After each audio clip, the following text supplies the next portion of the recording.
L'avantage de notre traitement par rapport aux insecticides, c'est qu'il est non seulement efficace, mais il est aussi sûr et durable. Donc les nématodes, c'est des pathogènes qui sont stricts des insectes, donc ils ne peuvent pas attaquer d'autres animaux ou l'homme. Et en plus de ça, avec notre méthode, on utilise des très petites doses de nématodes, donc il y a très peu, voire aucun risque pour les insectes qui sont non ciblés par notre approche. Et enfin, les nématodes et le gel sont biodégradables et donc ils ne peuvent pas s'accumuler dans l'environnement.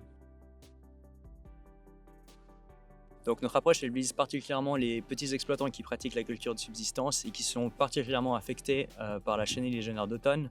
Et aujourd'hui, ils doivent utiliser énormément d'insecticides de synthèse pour pouvoir produire du maïs qui est à la base de leur alimentation. Et c'est aussi ceux qui sont les plus affectés par les effets néfastes des insecticides de synthèse parce qu'ils n'ont pas les moyens de se procurer les équipements de protection nécessaires pour utiliser ce genre de produits. Nos résultats ils sont très prometteurs et ils vont nous permettre de lancer des nouveaux projets dans lesquels on va essayer de rendre cette technologie accessible aux fermiers, notamment en Asie et en Afrique. Et on va faire ça via des programmes de formation dans lesquels on va apprendre aux fermiers comment produire des nématodes et le gel sans avoir recours à des ressources externes.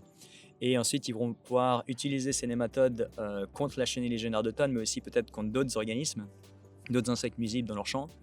Et enfin, on est aussi en train d'explorer la possibilité d'utiliser des machines agricoles de haute précision qui pourront permettre d'appliquer ces nématodes sur des très grandes surfaces, comme celles qui sont exploitées en Europe, où l'insecte est en train d'arriver à l'heure actuelle.